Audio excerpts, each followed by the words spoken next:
देखो क्या है ना कि हम लोगों को बचपन से ठूस ठूस के सिखा दिया गया है, बार बार बता दिया गया है कि तू कभी भी ये काम नहीं कर सकता। और बार बार हम लोगों को ये सारी चीजें जो सो कॉल्ड हम लोग बड़े हो जाते हैं। सबसे पहले आप लोग बच्चे बनना सीखिए, ध्यान से समझिए, बच्चा बना लीजिए अपने आप। अगर आप अपने आप को बच्चा बना लेते हैं, अगर आप अपने आप को सीखने के मोड में ले जाते हैं, तो देखिए कितने सारे चमत्कार आपके साथ होने वाले हैं। उन चमत्कारों की श्रेणी बहुत बड़ी है। उसमें से एक श्रेणी ये है कि जब हम बच्चे होते हैं, जब हम समझदार नहीं होते हैं, उस समय हमारा दिमाग सबसे ज्यादा विकसित होता है। सोचो, हिंदी, इंग्लिश, तमिल में जो बच्चा पैदा होता है, तमिल, अंग्रेज, जो अमेरिका में पैदा होता है बच्चा, वो बचपन से ही अंग्रेजी बोलता है। कैसे? क्योंकि उसके पास कुछ नहीं होता है सीखने को। वो सिर्फ क्या सीखता है? अंग्रेजी सीखता है। वो सिर्फ क्या सीख रहा है? हिंदी सीख रहा है। वो सिर्फ क्या सीख रहा है? बनारसी सीख रहा है। इसलिए धारा प्रवाह वो बनारसी बोलता है। लेकिन अगर सोचो, अगर उसको एक बिजनेसमैन बनाने की ट्रेनिंग उस समय दे दी जाए, तो एक शानदार बिजनेसमैन बनेगा बिना किसी प्रवाह के। लेकिन जैसे ही कोई बच्चा बड़ा होता है, हम उस पर तमाम तरह की जिम्मेदारियां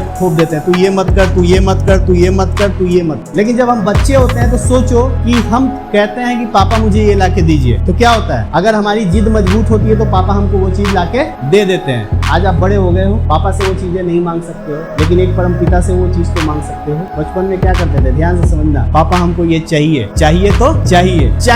हम जमीन में बिछ जाते थे, रोने लगते थे। आज क्या हो गया है? बहुत ज्यादा समझदार हो गए हो आप। परम पिता हमेशा वहाँ है, ऊपर है। मांगना है, सिर्फ उससे मांगो कि हमको ये चाहिए। और जब चाहत आपकी मजबूत होगी, जितनी ज्यादा चाहत आपकी मजबूत होगी, लॉ ऑफ अट्रैक्शन में कहा गया है कि जितनी ज्यादा आपकी चाहत मजबूत होगी जिस भी चीज के लिए, आप वही बन जाओ। तो अपनी चाहत पे काम करिए। चाहत आपकी कैसी होनी चाहिए वो समझिए, राइट दिशा में उसको आगे बढ़ाइए। और जिस भी इंसान ने कहा है कि तेरे मुकद्दर में नहीं है, वो स्वयं सबसे बड़ा मूर्ख। क्योंकि मुकद्दर में हमारे वही होता है जो हमारी चाहत होती है, और जो आज हमारी चाहत होगी वो कल हमारी हकीकत होगी। तो अपनी चाहत पे काम रखिए और किसी भी मूर्ख इंसान की बातें मत सुनिए।